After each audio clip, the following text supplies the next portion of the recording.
Hello, everybody. Happy Wednesday. It's November 10th. We're totally live. I am live here. This is not pre-recorded. This is not nothing like that. We are live, and I just got my text message, in fact, text message reminder that says, hey, we're going live right now. So if you're tuning in, nice to see you. Welcome in. And if you're just joining us or you're joining us via replay, let us know in the comments that you're joining via replay. Brad's in the house. Crystal's in the house. Actually, Maria's in the house. I read that wrong. What's up, guys? Good to see you. And we've got another awesome guest today. If you are newer to our community, we do these every single day at 10 a.m. Eastern, Monday through Friday, just as a powerful sort of wake-up testimonial, a way to share somebody's story, share their journey. And it's really, really powerful. Today, we've got another awesome guest. I'm excited to have her on. We have not met. We shared about, 10 seconds of conversation before going live. So I'm excited to hear a little bit about her journey and all of that stuff. So I'm just really excited to hear how she heard about, freelance digital marketing. She heard about it around the same time I did when I was about 19 or 20 or something. So without further ado, let's bring in Sonni. Did I pronounce that right? Almost. Yeah, it's pronounced Sonni. Sonni. Okay, cool. Awesome. Welcome to the show. How are you? I'm good. How are you, Matt? I'm good. I'm doing well. So you are all the way in Finland, and you're only 19, which I think is really cool. We have people who come on the show such a wide range of ages. 19 is probably one of the youngest, and we've had 81 years old. So like literally the whole spectrum. Tell us a little bit about you. Tell us about your life up until now. Tell us about your experience with education, and then how did you find Legendary, and how did that all work? Well, it's a pretty traditional story. So I graduated from upper secondary school last spring. It's like a college there in the USA. Mm-hmm. I graduated in spring, and I started working in this child daycare facility right next to my home. And that was really my first taste of a 9-to-5 job. Mm. And at this moment, I live in my own apartment in Helsinki. And when I had the first taste, and I then quit my job, and I was unemployed for a couple of months, and that was the moment when I realized that a 9-to-5 job isn't the one that I want to be doing. I don't want to be doing that for the rest of my life, as sure. we all know. Right. And when I was unemployed, I had a lot of time in my hands, and I was spending a lot of time in social media, right? And I was just scrolling through Instagram and that same old, and I came across Andre's Instagram page. Oh yeah. Or some of his reels, and I never actually I know affiliate marketers, and when I see their reels, I didn't really watch them because I wasn't interested. But there was something in Andre's message that really caught my eye, and I went to his profile, and I saw this link in his bio, and you know what? I didn't do any research or anything about what affiliate marketing is. I just jumped right in. I went through with I started the 15-day challenge, and it took me the full 15 days to realize what affiliate marketing is. It was so damn confusing, and I'm still learning. Sure. But it was really a huge leap for me in my life. That's really cool. And man, how lucky, right? I found it really young too, and I really committed to building a lot of skills. But how lucky are you, right? At 19, there's a lot of people I meet who are like 55 and 40 who are like, oh, if I could have just found this before I had, built a career for the last 30 years. But regardless, I feel like whenever somebody discovers it at any point, I mean, it's Yeah, it's great to find regardless, and it's always the lens you look at it through. So, okay, so it took you the whole 15 days to really figure it out, and I feel like that's a lot of people. I mean, I think conceptually, it's just such a vastly different way of understanding. So it takes you the whole 15 days, and so what was sort of the takeaway as you're going through it? You're thinking through, um, how am I going to use this? What am I going to just like, what am I going to do with this? Like, did you have any ideas or what was your thoughts? Well, when I started, the first thought was that I had no idea what it was, and on top of that, I had a small barrier between the language because I'm not English, so I don't speak it pretty well. So it took me a longer time to understand what was going on. But I Mhm. feel like what was his name? Dave. Yeah, I know. He spoke very clearly, and it helped. It really helped me to go through with it.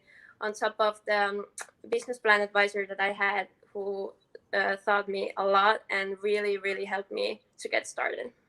That's really cool. And what was your experience like with your advisor? Like, how did that go? Did you feel like, I'm always just curious, like, how does that, do people enjoy that? Do people not? Do like, what, how'd that go? Actually, when I started, I was pretty lost, but when I realized that I would have my own personal advisor, it really changed things for me. I understand that my advisor was Bill McIntosh. I'm not Hmm. sure how you. Yeah, Bill, yeah. yeah, he was so great. I had so many questions. He answered them all, and even though I didn't speak very clearly because it was a new situation for me, he understood and took the time to understand. Hmm. And because I was so lost, he was very patient and helped me. And yeah, it's unbelievable that we have that kind of support, Right. like your own business plan advisor that you can meet on Zoom. It's great. I think it's one of the best benefits that you have in the 15-day challenge. Yeah, it is definitely it's a cool thing for sure. It's a very unique thing. I Yeah, don't think a lot of companies, like, we have a lot of competitors who try to you know try to compete with us and stuff, and they say a lot, but the actual execution of having 50 or however many advisors that we have, and to get them all matched up with a person who purchased our challenge is uh, difficult. For sure. But yeah, that's cool. I like that. And I think in most cases, a lot of our advisors, they have a lot of, they're assigned to a lot of people, so they do their best to um, absolutely get back to everybody, but certainly stuff falls through the cracks occasionally, and you've got to follow up with them. But I think for the most part, I've also heard that similarly, is like people who are brand new to this. And for me, I've been doing this for 10 years, and sometimes for me it gets a little bit, I forget what it's like to be on day one. Like, I yeah, forget sometimes what it's like to be that very first day or that very first couple of weeks. Um, and having somebody alongside you, I never had that. So I was just trying to, like, watch YouTube videos or whatever and figure it out. But um, yeah, it's having somebody alongside you is such a powerful thing to kind of keep the wheels turning. But then also you're like, man, I don't know. I've got a lot of different, well, you've got a lot of different voices. You've got people who are selling other stuff, talking to you. You've got just all kinds of stuff. So I'm glad to hear that that was a good experience for you. So you wrap up the challenge. You're on the blueprints as well, I think. And so if you were, have you dove into the blueprints at all? Yeah, of course. I went through them all. I was Awesome. There was a lot of videos from you. I was listening a lot of your voice back then, and it really helped me to get started.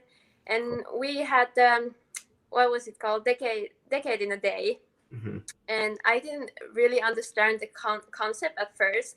So I learned them everything to do by myself with the help of the blueprints and the help of the internet.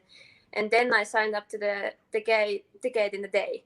And then I realized that it goes through them all. So I Mhm. wouldn't have to learn everything by myself because you would have been there. Right. So Yeah, so totally. yeah. Yeah, it's it is a full blown yeah, it's a lot of information. So you went through all of the blueprints already? Yeah, Watched them not all? the Facebook funnel one because Cool. I'm not on Facebook, but everything else, yeah. That's really cool. Yeah, I feel like one of the big things is do you so you said you're not on Facebook. Do you feel like that's common in your generation? Yeah, I did join Facebook only for the groups that Legendary has.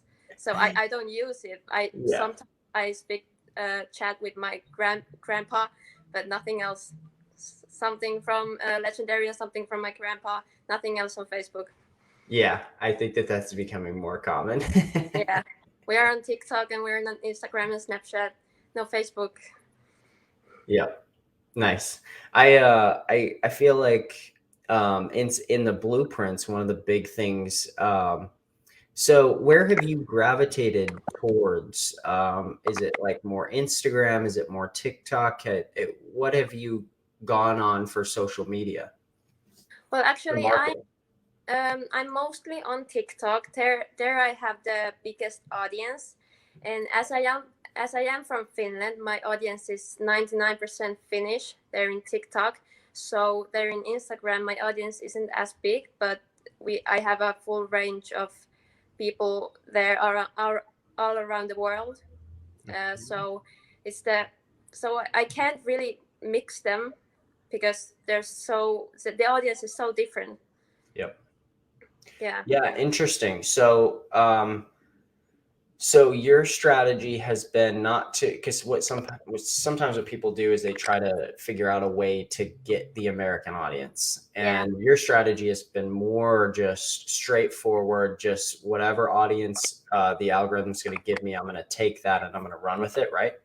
Yeah, actually, that's something I wanted to talk about because at first it was a real shock for me that my audience would be only Finnish because I know that Finland is a small country and I wouldn't have that kind of big audience that Americans have. They can just go viral and have thousands of followers, but I can't do that. So, but then I started to think and I realized that there in the USA you have so much competition. You have a lot of affiliate marketers, but in Finland we have none. I haven't come across any affiliate marketer here. So I understood that Finns are exactly the target audience that I should be targeting. So Yes. yeah, Well, I would echo that. I would say a few things. One is a lot of times people look through that lens of pessimism, which is like, oh, there's too much competition, or oh, I can never do that, or whatever. But man, it's as if you have this whole audience. Now you have to do the work. There's going to be more work of education from you, right? You're going to have to educate them more on that. But wow, the access to an audience of people who are completely new, who aren't they don't have a million other voices yelling at them or a million other marketers in this industry yelling at them and telling them to buy this and buy that and all of this kind of stuff. I like that approach a lot. If I was in your shoes, that is exactly the approach that I would take, because I feel like the opportunity there is even bigger, even greater. And I do think that I think in that realm, you're going to deal with maybe a bit slower growth, which is kind of what you were talking about, which is the whole virality piece. But I do also feel like the opportunity in general is probably bigger. I don't know about bigger, but I think people view it as sort of an all or nothing thing. Like either you're in the States and Canada and you get that whole audience, or you have nothing. But that's just not really true.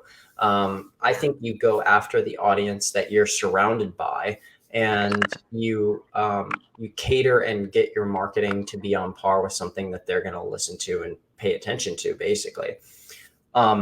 Because what I think is true is in 5, 10, 20 years, you could literally build a whole entire empire. Like you could build for yourself something that is incredibly powerful as a digital educator, as a somebody who's got a huge following. I mean, you could be like, I don't want to say a Kardashian, but like you could be like a, a Kardashian, whatever, in Finland or, in Europe, where you're teaching and educating and you walk around. We just had a guy on the other day, yesterday, maybe, who was like, yeah, I went to like my grocery store in my hometown. And this guy was like, aren't you that guy on TikTok? Aren't you the bald guy on TikTok?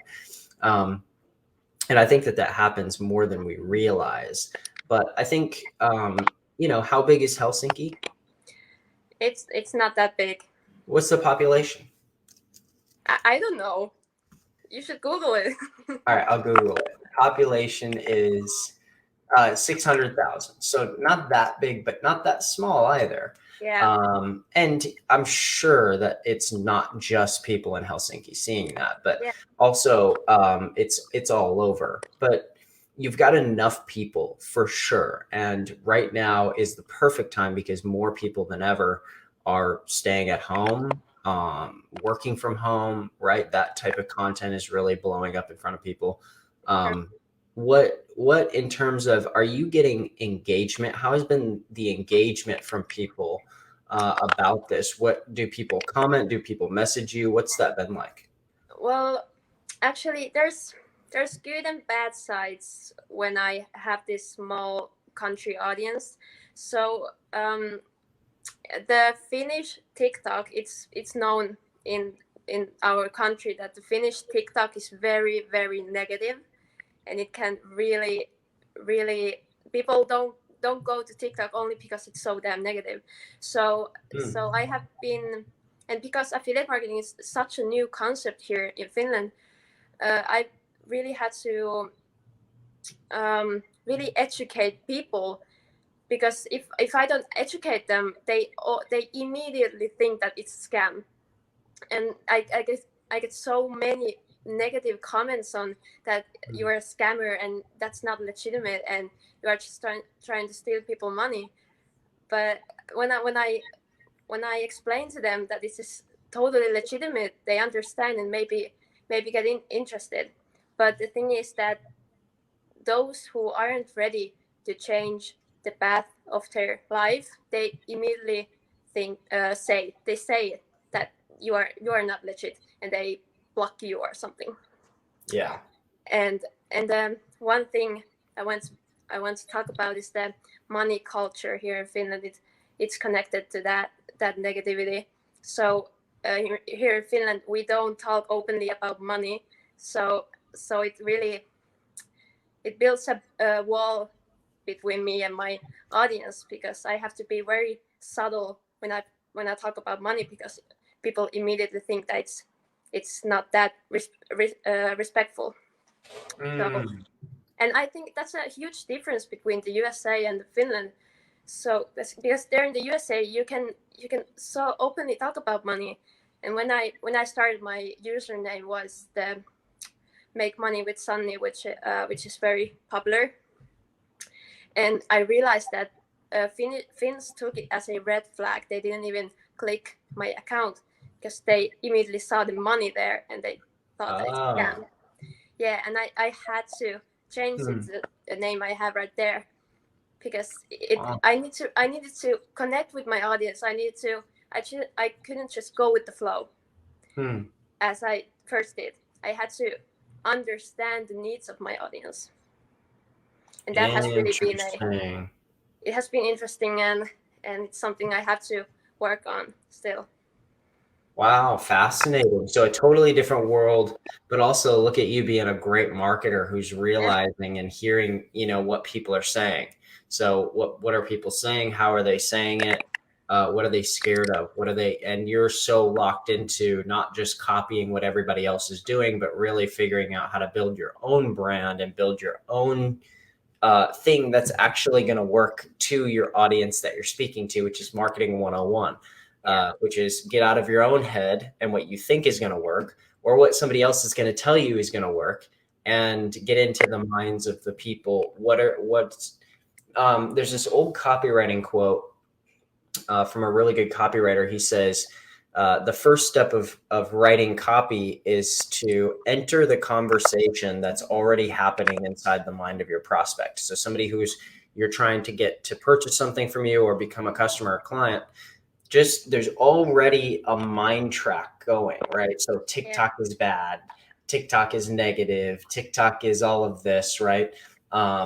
And you just need to enter that conversation, right? So maybe that's just a matter of, changing the title of your thing, but also maybe it's you start videos by saying something like, geez, can you believe all of the negativity on this app? It's crazy, and speaking right into the conversation, because now you've just joined that conversation that everybody's already having, and they're more likely to listen to you after you do that. That's really interesting that you've really picked up on that. That's impressive. Yeah, it's a good advice. So in your journey of creating content, you've got kind of a variety of, like, some of it is like you starting the video and then it cuts over to like other stock images or video clips and stuff. What's been your what are some takeaways that you've had from creating content, and what's worked and what hasn't, and what are you still learning? Well, the thing is that I started by doing the basic educating videos and those type of things, and I saw that they don't perform well because people come to TikTok to be entertained. So I started doing these videos where I sell emotions, where I sell this type of lifestyle that people are dreaming of, and I immediately saw that they are the best performing videos. And it was so people, I still get comments and why do you have so many the same type of videos? I'm just like, because you watch them the most. It's because of you. And even though I try to be educational, I want to get people to understand what I do, but they don't really get me the followers or engagement that I need. So people ask me, why aren't you educating us, even though you say you are? It's kind of a tricky question, because I'm trying to do them both, but it's hard to stay in the same niche where I am if I had to do them all. But I've been trying them out, all of them, and I think some work and some don't. But what I know what doesn't work are the educational videos, but I still do them. Yeah, well, there's a combination of, that's really well said. There's a combination of sort of creating content that's going to get viewed, and you have to cater to that to a certain extent, but you can't always do that. And then there's the other side of providing value and giving a little bit about your story and sharing and being a real human and stuff like that. I think both of those things are, I was, what day was that? I think Monday we were talking through on our wake up show a little bit about how to, like, create one video that drives traffic, stirs sort of new engagement, create a couple videos, 3 to 5 videos that are more, hey, here's my journey, here's my story, here's what I'm learning, here's what I've just figured out. And then doing another one. So you keep that audience growing. And as soon as you get one that's like, ooh, I've got a lot of views here, you can do a few things. You can go live. You can create a few more videos that explain that first video. You can create a YouTube video that gives more details, all kinds of stuff like that. But I think finding ways to grow the audience, but also nurture the audience. Grow, nurture, grow, nurture. It does a few things. If you're only doing growth style videos, just videos to go viral, eventually that's just going to burn out. The wheels will eventually fall off because people are like, I get it. I've already seen it. But if you do a good but if you only do nurture videos, you sit there and do, videos for the next year with 100 people watching and you make no money, right? So you don't generate any real traffic. So there's this combination of generating a bunch of engagement. So that means views, likes, followers, traffic. And then there's nurture, which means generating actual sales. Like, how do people actually engage in their wallet with you, right? And Yeah. for The there's two balance. types of people, right? So some people have a problem with this whole following and getting an engagement because they feel like I'm not being genuine or something. And then the other side is people who generate a lot of traffic and a lot of followers and all this, stir the pot on everything, but don't believe in themselves and their self-worth enough to call people to actually take action, or they don't have the level of belief to say, hey, here's exactly what you should do next. And the best marketers, the people who perform the best that I've ever seen, especially in the affiliate marketing space, are people who just are able to create virality, who know what people watch and want to watch, and they build a huge audience. And then they are the very best at just telling people, here's exactly what to do. Here is exactly what you should do today, with a conviction and a belief, not of like, hey, this is going to solve every problem of yours overnight. But what it means is there's a level of conviction that, hey, this is the right next step for you. I believe that. And maybe I'm wrong. If I'm wrong, you can just refund. That's okay. But I believe that for me, this was the right step, and it's probably the right step for somebody who's brand new, whether this is dog training or whether it's online or whether it's in crypto or whatever industry somebody's in. Giving somebody that level of conviction and, hey, this is probably the right step. Those are the people who make a lot in sales, Yeah. and they're able to convert those audiences over. What That was a kind of a rant, but what comes up for you? I'm just there was this thing that well, you know that my audience is Finnish, so I have always been doing videos in English because I know that it everyone can watch them.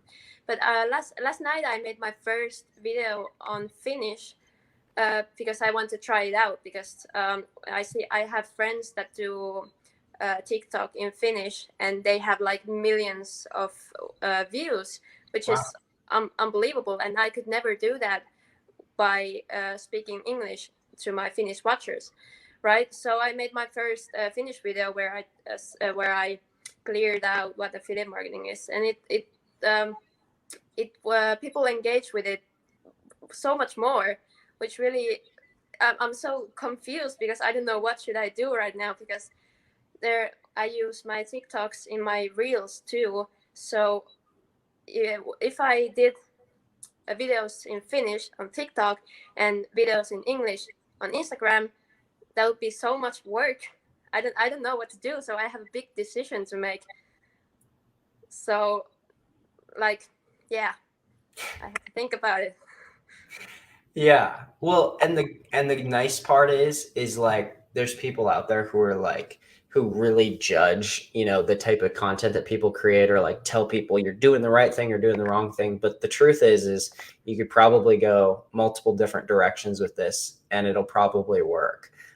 Usually it's just consistency and outlasting people is what really works. But so you did that first one. I wanted to go back to that. You did that first one and you're getting quite a bit of views on it. I see that on your TikTok, you're getting quite a bit of views on it. What's your takeaway from that? What's the type of engagement you're getting? Well, I got a couple of comments, but the thing is that people they don't if people have something positive to say in TikTok, they don't do it there. They do it on private on the DMs. So I got a lot of people typing me ready, which is my call to action, and I'm telling them what affiliate marketing is, and I saw that they are Finns, so it really did work. But on the other hand, I really prefer making TikToks on English. But I have to listen to my audience and what they think and what would be best for my to make sales, to be a salesman. And yeah. Yeah, I think that makes sense. And I mean, some of those voices can be loud, but also, when you're doubling your income on the internet, who cares, right? Number Yeah. one. Well, you know, I say who cares, but you know, even people who make a lot of money and you know, are some of the most wealthy, famous people in America, for instance, still really, really care about what people say about them. And, you know, we're only human. So, you know, it's like if you just get nothing but 10 comments that are all like, you suck, Yeah. then, you know, I've seen it's it. like it's hard to kind of differentiate and be like, okay, I guess I do suck. You know? I Um, I feel like it's so important that you have the people who support you, your someone you are close with, because when you get those comments, you aren't supposed to handle them by yourself. mm, As I did at first, I was like deleting the comments because I didn't want anyone to see them. But then I have met my friend, one friend, via my business, and he has really helped me to understand that I'm doing this for me, and the haters are the ones who aren't going to be financially free by their 70. mm, So I'm the one doing the work here, and I should celebrate it, and I should really take credit for it, and I should never mm. listen to the ones who haven't ever tried anything like this. Oh, I love that. I really love that.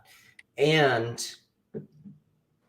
yeah, I really love that. And what I really feel like is it reminds me of Gary Vee, and he's always talking about how empathy always wins. You know, he's like, Yeah, yeah, I have a lot of haters, but what people don't understand is you know, in 5 or 10 years, I'm gonna post a video about, you know, how my life right now is exactly what I want, right? And that's really all that matters is that people who try to speak into our lives that don't deserve to speak in our lives, we don't need to listen to them. We don't, it doesn't really matter. It can inform. So I think from people who are meaningful to us and people who are worth listening to because they have a helpful voice, you know, if they're just true. critiquing something in our content or something, that's a different story.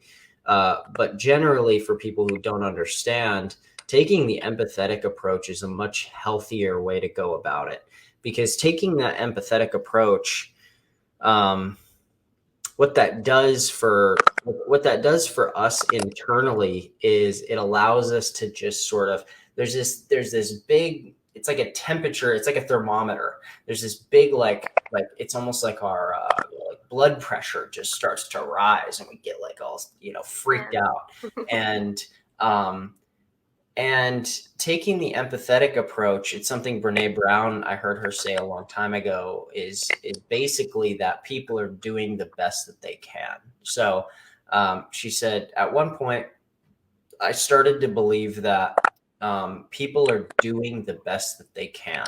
And that changes everything, right? Because now if you've got people who are haters in the comments. And if I believe that everybody is just doing the best that they can, it makes me, you know, rather than feeling anything about me, I don't even feel anything about me. It just makes me feel like, man, if that person had to comment that on my stuff, they got to be going through something, you know, like they've got to be, something's really off for them. That sucks, you know? Um, and now suddenly it's just like, okay, I guess I can just move on. That sucks. Or I'll create a little like video response to them and just be like, hey, hope you're doing okay. Like yeah, that was like that was a pretty mean comment. I just hope you're doing all right. Like I hope that this isn't like your whole day is just feeling shitty and shitting on people online. Like it doesn't really bother me, but geez, like I yeah, hope you're all right, you know? yeah, And that really, that empathetic response for most people is like they've never experienced that. The reason that they're shitting on everybody's videos is because all they've experienced their whole life is people doing that to them, right? And it's just like yeah. this nonstop cycle, right? So people have their whole life, their parents have told them they're not good enough and they suck and they should be ashamed of themselves and all this stuff. And then they just do it to you and do it to everybody else. So it gives them the power back. And Yeah, it echoes to their behavior. And but the one thing that I think we all should remember, that I did this at first, but every time you reply to the comments of the haters, you give them more power to Mhm. um, to do what they are doing. So it's just the best is to not give them any attention, because if you reply, they are going to reply again, and it's going to be Mhm. this never-ending cycle. And you just gotta be the powerful person behind the comments. Yeah, that's right. And yeah, unless they're asking something that's specific about your product or something, but in most cases they're not. Yeah, They're just spewing nonsense, and you kind of just, because people are, what do they call them? Keyboard warriors, right? They're back behind their keyboard or typing with their thumb keyboards, and for the most part, it's just people are a lot more aggressive and big online than they actually are in person, and it's just, yeah. you But know. like you said that sometimes the negative comments are really helpful, because tell they tell straightly the things that you are not willing to think about. Like I had one hater was like, why are you saying that you are educating us even though you have no educating videos? And that was my key to make them. And I understood that you are telling me what I should do, and I'm going to catch it.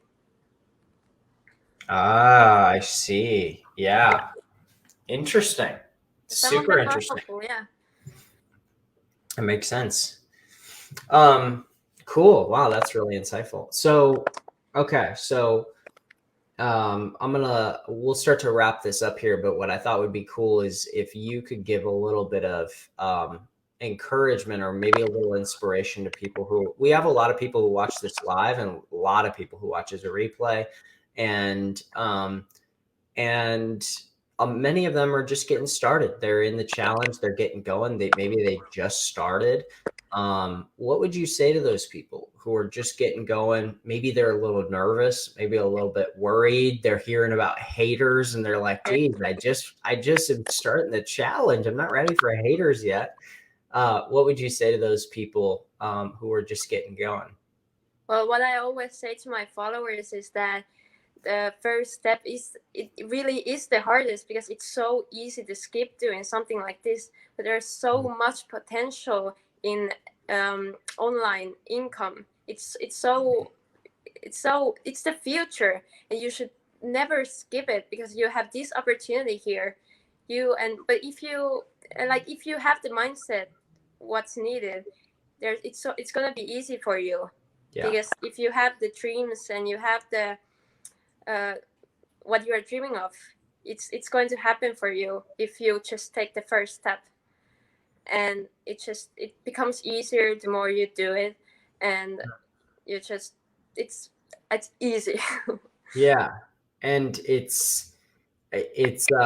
becomes, as you go, more simple. As with Yeah, anything in life, that's really good feedback. As you go and as you get used to things, it gets easier. And the easiest time to quit and to call it quits is right in the beginning, right? So I think back to when I was in high school, and I don't know, are you familiar with something called calculus? yeah. Okay. So I quit calculus. I dropped it.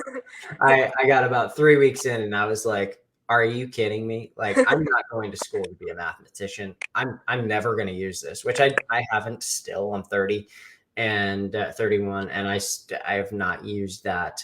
I mean, maybe I look back and maybe there's some benefit on like critical thinking, maybe, Yeah, or just, I don't know, actually. I don't think so. Um, but I just dropped out, and it was in those first 3 weeks where it's like you really have the option of doing one or the other. And probably around week 3 or 5 or 7, I probably would have broke through and I probably would have got it. I just didn't see the benefit of doing that because true. there wasn't really any. What am I gonna make more money in a job? Am I gonna, like, what am I benefiting from this? It's high Yeah, school. This is so stupid. And I was generally an A student or whatever, and I was getting like a D or I don't know, a C plus. I was just like, this is dumb. I'm not doing this. So, but I think in those early days is the easiest time to just be like, you know what? I don't know. But when you push through, I'm a bad example of this clearly, but when you push through and you keep going, what happens is all of that all the confusing equations and all of that stuff that's like overwhelming. And now we've got letters and math and all of this stuff becomes just more natural. It Yeah. becomes the norm. Okay. X equals Y minus B squared. Okay. It's not that confusing. Well, most people are like, what the hell are you talking about? Same thing online. Day one, you log in and you're like sales funnels and traffic. What traffic? Are we driving cars? What are we doing here? Right. All of it becomes now 10 years later. I all of that is second nature. And it's because I kept going and kept pushing and kept learning and kept expanding my knowledge and building skills. And it's Getting really out of cool. your comfort zone. It's so important. Yes, bingo. Get out of your comfort zone. That's the idea here. Um, well, cool. I'm so happy. It makes me happy to see people who are really young and new and fresh in their journey, who are building skills, and wherever this leads, and to wherever path it takes you. Um, the cool part about this moment in your journey is that these skills you're building are so transferable, and also who you're becoming is so transferable. It's the soft skills, but also the hard skills. The soft skills are, you get this hater from a comment who's just a complete jackass and, doesn't deserve an ounce of your time. And you learn to build that tough skin that most people just never learn in life, right? And then the hard skills are you're learning actually how to sit down and create video content, which is, for somebody, if you go out and try to get a marketing job or try to get hired or something, they're going to say, oh, you've got a marketing degree from whatever, the University of Washington or something. Okay, cool. Or they're going to look at Sonni, who's got a freaking 2-year track record in history and has built her own following on TikTok to whatever, 50,000 or 100,000 or a million followers on TikTok. And is like, yeah, put me up against any marketing major in the world and I'll kill them. Like I'll destroy them because I've been actually doing it. And Yeah. I think that that's really powerful. And it's one of the highest paying skills in the world. Yeah, and I get job offerings for the things I do because I have my own business. People see my Instagram account and come to the DMs and say that I want to hire you. Can you do my social media because you're so good at it? So Yes. it brings so many opportunities. Mm-hmm. And that's a big takeaway. That's a big story of a lot of people who come through Legendary is, we'll meet them 1 or 2 times sometimes on these shows and never hear from them again. And then Yeah, I'll get an email a year or two later down the road and somebody's built this random business, like something who doesn't even have to do with high ticket affiliate marketing. They've built this like random business or restaurant business or something, or an ads agency, right? Or something random. And they're like, I learned my first skill of launching an ad at Legendary. And then it took me down this rabbit hole. And here I am today. And I feel like I've kind of found my fit. And it all starts with kind of building skills and getting your feet wet and really learning as a beginner with a community of people who can really help you.